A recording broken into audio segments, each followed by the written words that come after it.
Hello everyone, welcome to Pediatrics Made Easy by Dr. Mayank.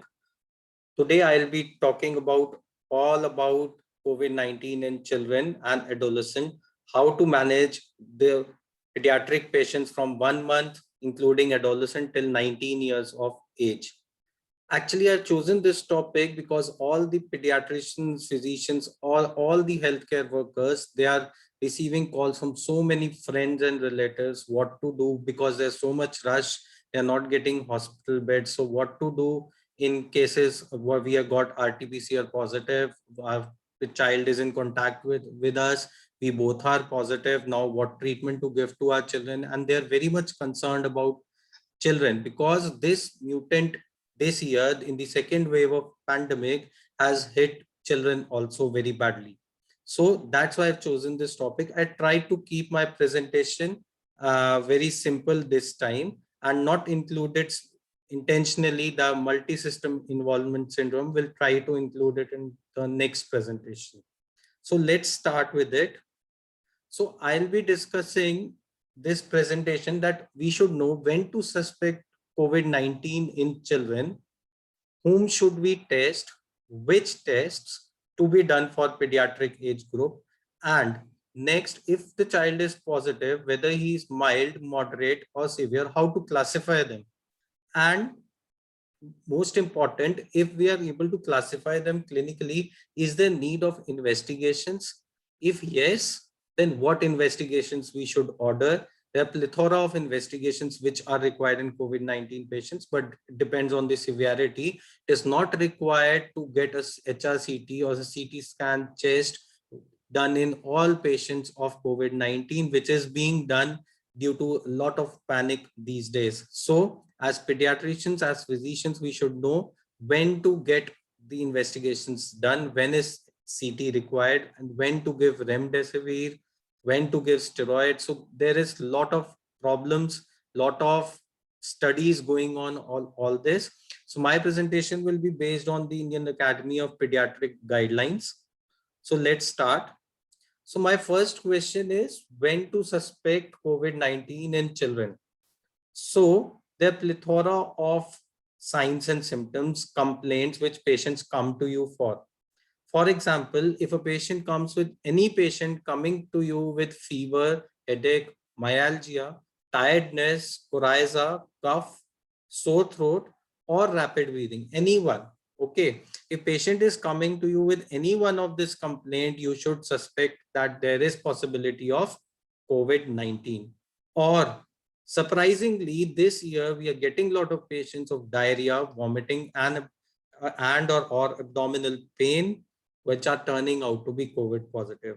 Or there's poor feeding in infant, loss of taste or smell if age is more than 8 years, rash, conjunctival congestion, mucositis, or shock, or the child is asymptomatic but has a close household contact with the COVID-19 case.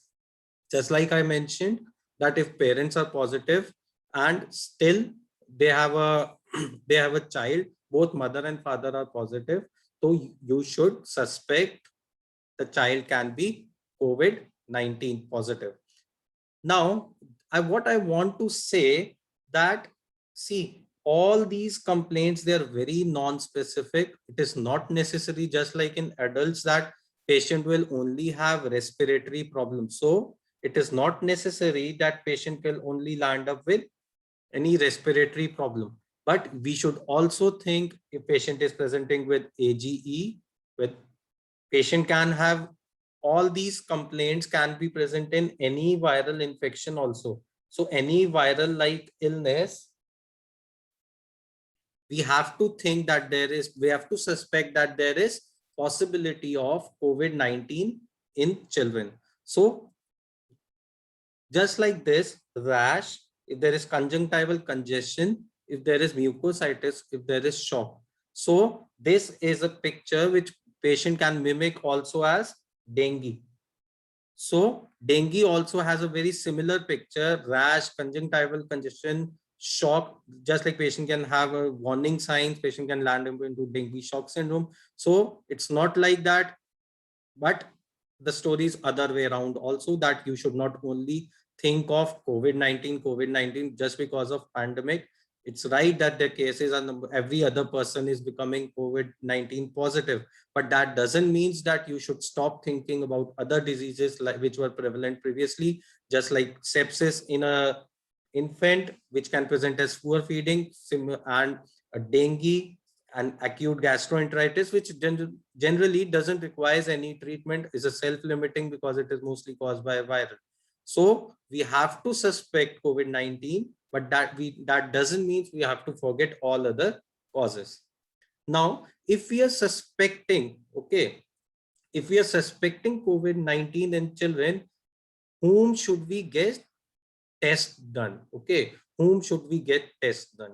So we should get test done of all the suspected cases we have discussed in the previous slide, all the suspected cases. So this is the list in whom we should suspect, and in all the suspected cases we should get COVID-19 test done. Now next is prior to any procedure or hospitalization. See, this is also an indication of doing the diagnostic test for COVID-19, but prior to any procedure is very important. Prior to hospitalization is very important. See, this prior to any procedure was important also in cases of elective surgeries being done all over the world, but because of the number of so much high number of COVID-19 cases, these elective surgeries in our country especially has been stopped just because of the overload of it. But still, if you have a pediatric patient or any patient who is admitted to your ward or ICU, needs any procedure, who is non-COVID positive or who has not showing any features of COVID, but still it has to be done before any procedure, or any patient getting hospitalized, as per Indian Academy of Pediatrics, he needs to be tested for COVID. Next, we can skip asymptomatic and mild cases, and we should remember, if comorbidities are present, we should not skip. Yes, if there is resource poor setting, if there's shortage of kits, there's high rush, there's too much of work overload, we can skip getting tests done for the asymptomatic patients. Asymptomatic patients that are having, suppose mother is positive, father is positive, child is not having any symptoms, you consider that child is COVID positive, because there is very less chances, because it is very infectious. So they're very less likely that child won't be positive, or the child is having mild infection, child is having features of any of these features, you suspect COVID, and child is having mild infection but no comorbidity. In that case, we can skip test, but we have to keep in mind that child should be isolated and we should manage that child as COVID positive only. So here and there, people are talking about comorbidities. That patient had comorbidities, that patient death rate is high. Not only talking about pediatrics, but layman these days is also talking about comorbidities, that so and so patient had comorbidities, so and so patient had diabetes. But it is very important for us to know what are the actual comorbidities. So comorbidities are any chronic kidney disease, congenital heart disease, chronic liver disease, morbid obesity. See, morbid obesity is very important. Many patients, not only children but adults, it has been seen who have morbid obesity, they are very sick and their recovery rate is also very bad. So morbid obesity is a very important comorbidity. Patients of severe acute malnutrition, any current malignancy they are having, any immunocompromised state just like HIV, and diabetes, again everyone knows is a very important comorbidities. So we should keep all these comorbidities in mind, and after this slide I hope everyone knows whom should we get tested. Now we know to whom we should, when we should suspect, whom we should get tested, and now we should know, if we know whom we have to test, we should know which test we have to order. Now which test, and we should get all the tests done as soon as possible. The diagnostic test I'm talking about, the first test is the RAT, that is the rapid antigen test. Okay, that has very low sensitivity. The done by nasopharyngeal swab standard techniques. Yes, if you are having a strong suspicion, if the test it turns out to be positive, you have to consider it as positive. But if the test is negative, you have a strong suspicion, you have to then do the RT-PCR. Advantage of doing rapid antigen test is it is a card test. You can get results within 15 minutes. So for your knowledge, I'll just tell you how the rapid antigen test is done. So rapid antigen test is a card test, basically a card similar to all the card tests, which are like malaria card test or a dengue card test. So here is a slit. What is done? You from the patient's nose, okay, from the patient's nose, there is a swab. After taking all precautions, wearing PPE kits, gloves, mask, face shield, you have to do sampling. You take this swab, you insert it in nose. Okay, you go to the end here. After that, reaching the end, you rotate it slightly and you leave it for 10 seconds. After leaving it to 10 seconds, a solution comes with it in a plastic container which is sealed. You remove this seal, you dip this swab in this container, you mix it thoroughly, you put a dropper which comes with it like this, nozzle, you put it attached to it. Sorry, you attach a nozzle to this. After that, when this is a mixed solution, now you attach a nozzle to it, you pour some drops, 4 to 5 drops in this well, okay, and you keep it in a horizontal surface. So if there is single line, that is control, this is T, that is test. So if there is a single line, so it is single line. After 15 minutes, it is negative. So if there are two lines, okay, C and T, control and test, both show there are two lines, it's very simple. If it shows two lines, it is positive. So it is COVID positive. So if it is positive, consider it as positive. You can skip doing RT-PCR test in that case. Next is RT-PCR, nasopharyngeal or plus minus with or without oropharyngeal. So RT-PCR is basically gold standard test. So that is the gold standard till date. You have to do that.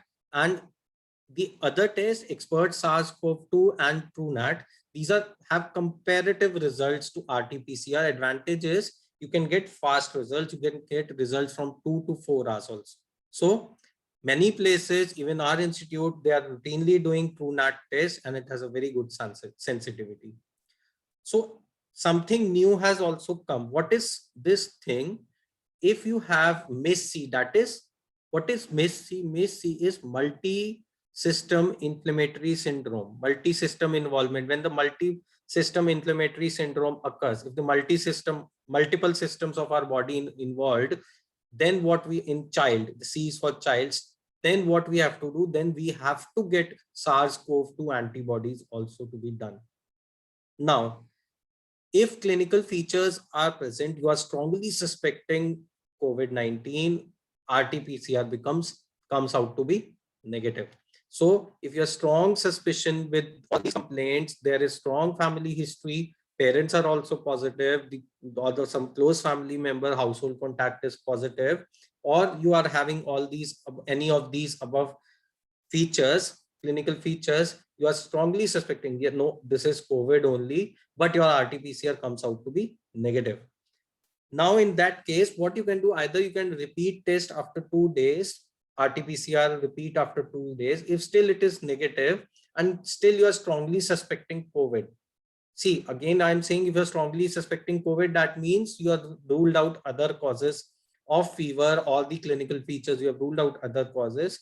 Then in that case, if 2 repeated RT-PCR are negative and you're strongly suspecting it, then you can get a HRCT test done. Yes, this time, this strain, many cases, HRCT is showing strong findings of COVID-19 in the CT chest. But yes, RT-PCR is coming negative for many patients. So in that case, we can get an HRCT test done straight away. Next, coming on to, so this was all about when to suspect, whom to suspect, what are the comorbidities, what are the tests we should do, which test to be done first, which test the results come fast. After this, we have to classify. If the child is positive, we have to classify whether the child is mild, moderate, or severe. So this is very important. Why this is important? Why we have to classify the child is having mild disease, moderate disease, or severe disease. So now why this is important? This is important just because this tells you about prognosis. This tells you about how to treat. This here tells you which investigations are needed. Unnecessary investigations are not to be done because there's a lot of wastage of resources. Already we are lacking so much. We are already lagging behind. Already there's scarcity of shortage of everything, labs, everything. Already they are overburdened. So it is not necessary to overburden those labs, those hard-working pathologists and microbiologists. If the child is having a mild disease, there's no need to get all those hi-fi markers like interleukin 6, D dimers. So it is very important for us to know when to send what. So firstly, we'll discuss who is mild, who comes under moderate category, and who comes under severe category. So any patient with fever, sore throat, rhinorrhea, cough, diarrhea, vomiting, and very important, and there is and up tak commas the and no fast breathing as per age. So fast breathing criteria, everyone knows that according to age, when we call it as tachypnea. So there should be no tachypnea for that age group. And we are having all these complaints, or any one of these complaints: fever, sore throat, rhinorrhea, cough, diarrhea, vomiting, and COVID, this RT-PCR or rapid antigen test or TrueNAT antigen test is positive, but there is no tachypnea. So that is mild disease. Okay. Now coming on to moderate. So what is moderate? Now the term tachypnea has come, that is fast breathing. As again, as per age, what are the respiratory rates? You should call it as fast breathing for that particular rate. So there is different cutoff. So we have to follow that cutoff. So fast breathing, or there is presence of, there was no fast breathing here. Okay, no fast breathing in mild disease. So there is fast breathing, or there is presence of hypoxia. Presence of hypoxia, how do you know it? The oxygen saturations are 90 to 94 on 90 to 94 on room air. And then, and again, here there was no tachypnea, and here there is no signs of no signs of severe disease. So there should be no signs of severe disease. We should know there should be no signs of severe disease in moderate case. Either there is fast breathing, or there is presence of hypoxia done by a pulse oximetry, simple pulse oximeter. These days, very easily, everyone knows what is pulse oximeter, and they're easily available everywhere. Everyone, most of them are having at home. So presence SpO2, pulse oximetry, oxygen saturation should be 90 to 94 on room air. Then we have to think of moderate disease. I'll be coming on to treatment, what to do, where to treat also. Coming on to the severe category, what is happening with severe category? In severe category, there is pneumonia with any of these. And what is any of these? The oxygen saturation in mild moderate was 90 to 94%. In if it is pneumonia with oxygen saturation of less than 90%, it will come in severe. If there is increased respiratory effort, that is signs of respiratory distress like grunting, severe retractions are present, then also pneumonia with all these signs of respiratory distress, patient will come into severe category. Secondly, lethargy. Patient is lethargic. Patient is having seizures. Somnolence is there. Next, severe diarrhea, vomiting, and abdominal pain. So a patient is not having this pneumonia, patient is severe diarrhea is there, vomiting is there, abdominal pain is there, maybe signs of respiratory distress is there, then at that case, the severity, it comes under severe category. So there is another term, critical disease. So we cannot use these terms here and there. There is very specific terms, critical disease. What is critical disease? It is again a subset of severity. If any of these patients in 1, 2, 3, any of these patient is having ARDS, that is acute respiratory distress syndrome, patient is having shock, patient is having coming into MODS, that is multi-organ dysfunction syndrome, any of the features of acute thrombosis, then you label that severe patient as severe COVID as having a critical disease. So this is all about mild, moderate, and severe. See, all these data is you can get everywhere on the net. These are based on the ICMR guidelines and the Indian Academy of Pediatrics guidelines. This is the latest guidelines according to ICMR for pediatrics and the IAP. Coming to the management now. So how do we have already suspected patient. We have already decided when to test. We have already decided what tests have to be done. Now we have classified also them into mild, moderate, and severe. Now we have to see what management has to be done for mild COVID. So mild COVID, you can do home-based treatment or you can do treatment on OPD basis. What treatment? You have to make sure that patient is adequately hydrated.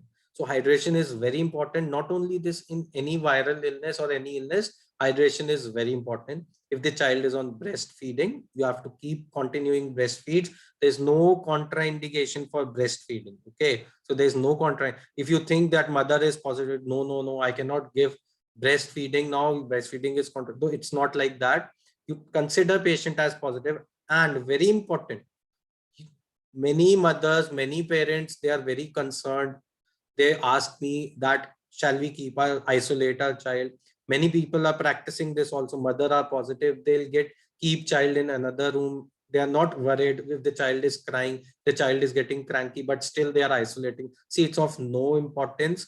Guidelines are there. You can keep your child. You should not separate the child, because till then, when you are having symptoms, you have already spread the disease. The child is already having, you have to consider that child, because he is in close contact. You have to consider that child as positive only.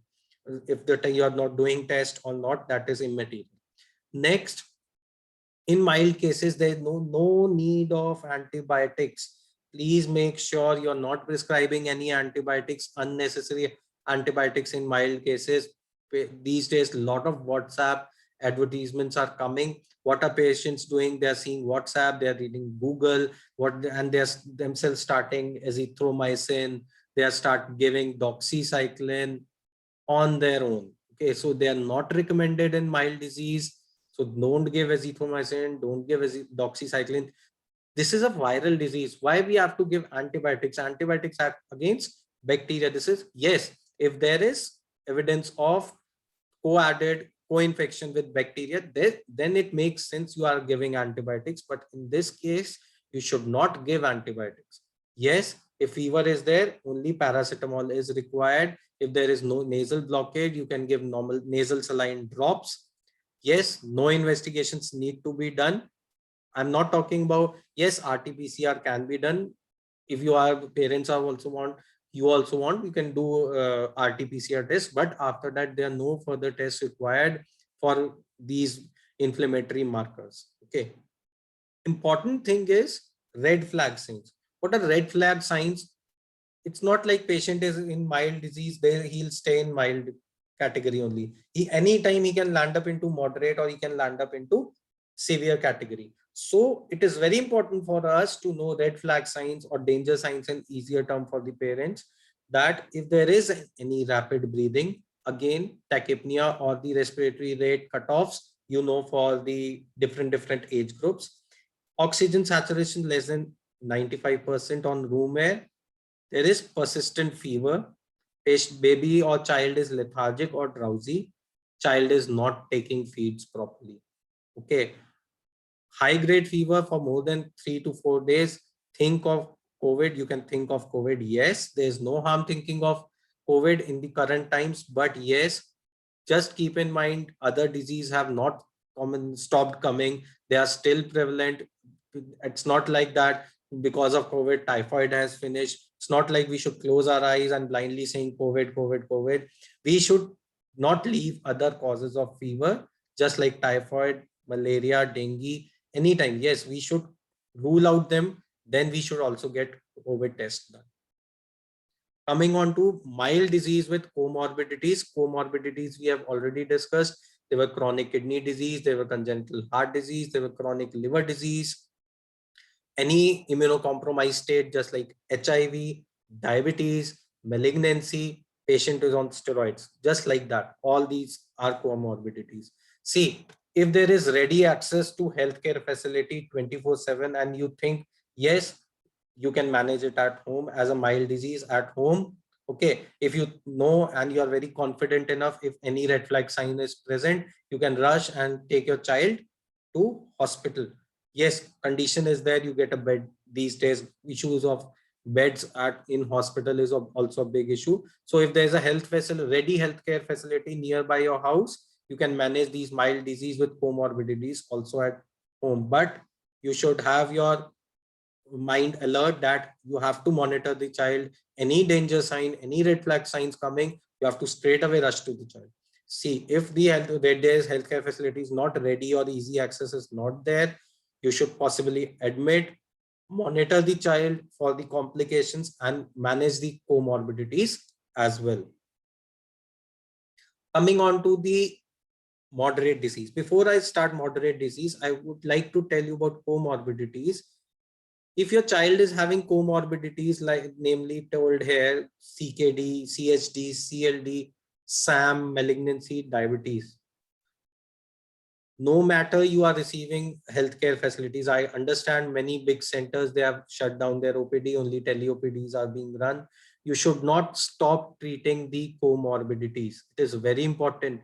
If your patient is having any chronic disease, don't stop taking treatment, and don't keep on continuing with the same treatment which was advised 6 months back or 1 year. What I have seen in this COVID from last around 1.5 years, what I'm seeing that patients who are on steroid therapies, who are on chronic kidney disease therapy, who are on chronic liver disease or HIV, they are due to lockdown and all problems, they are not able to consult the doctor.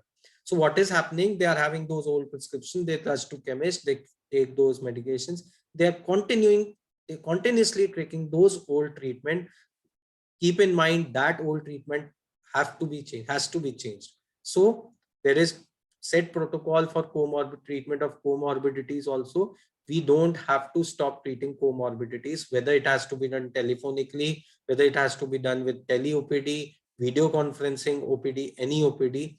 But yes, comorbidity, don't stop treating comorbidities. A patient will not die of COVID, patient may die of and not receiving no treatment for those comorbidities. So it is very important.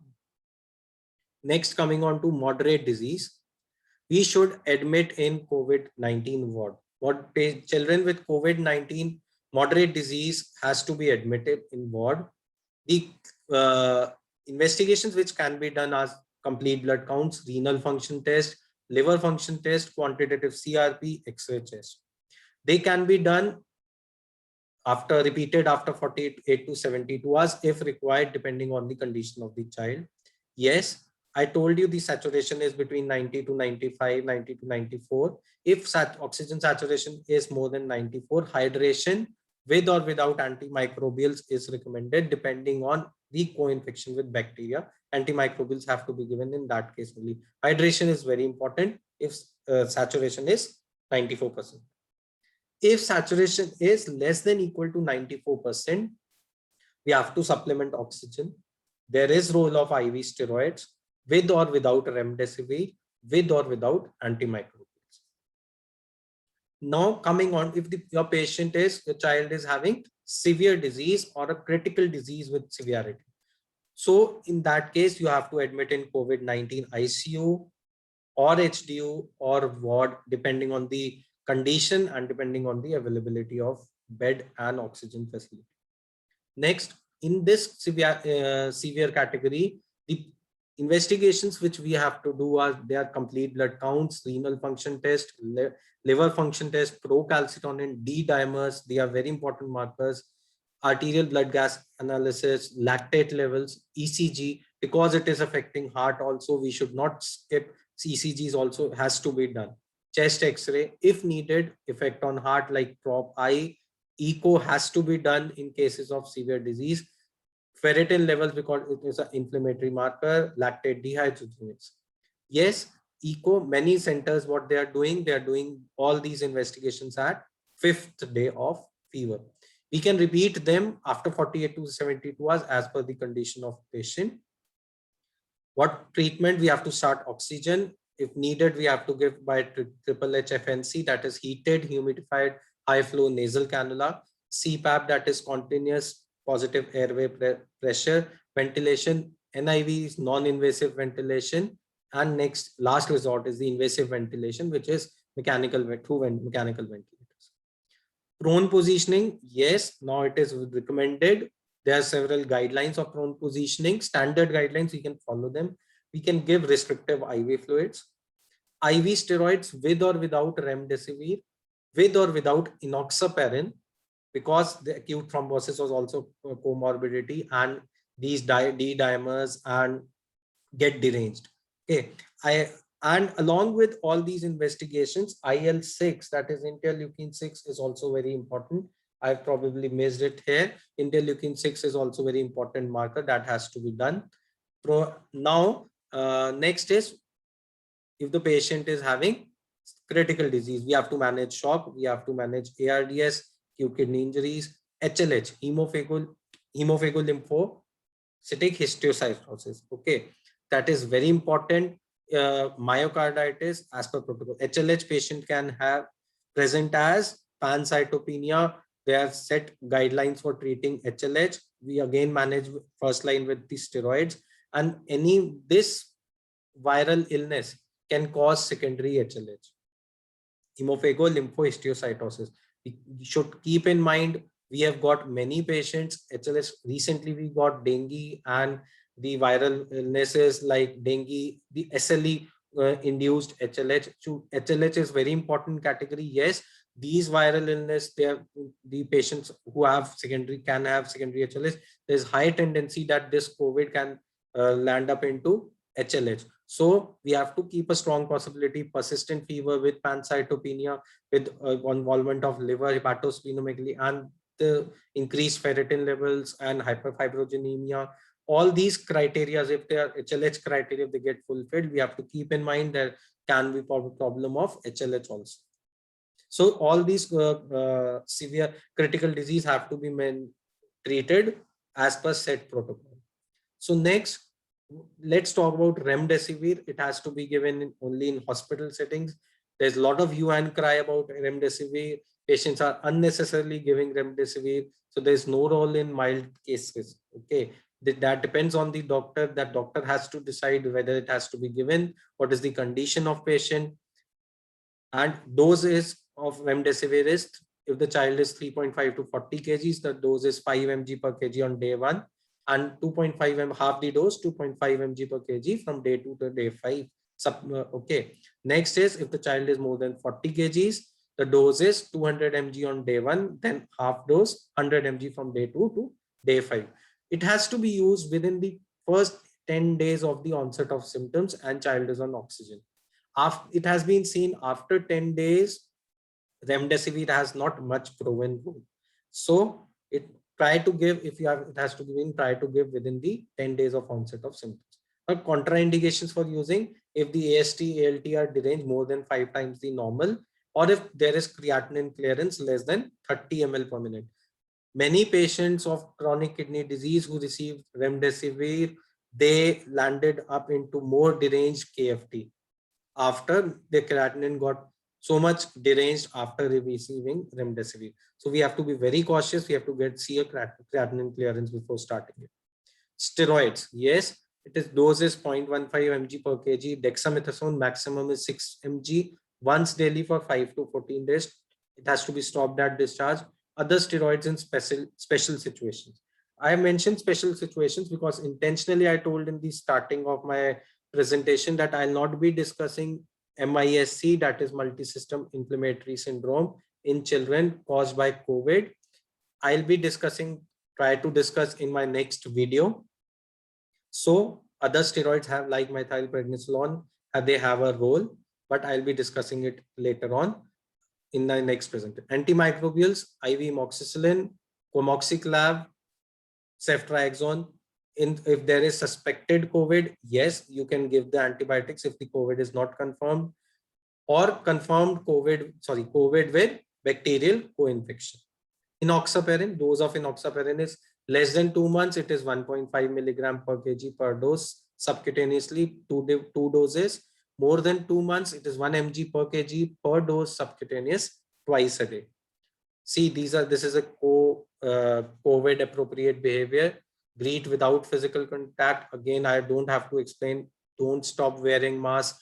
Maintain social distancing. Yes, and try to stay in your houses.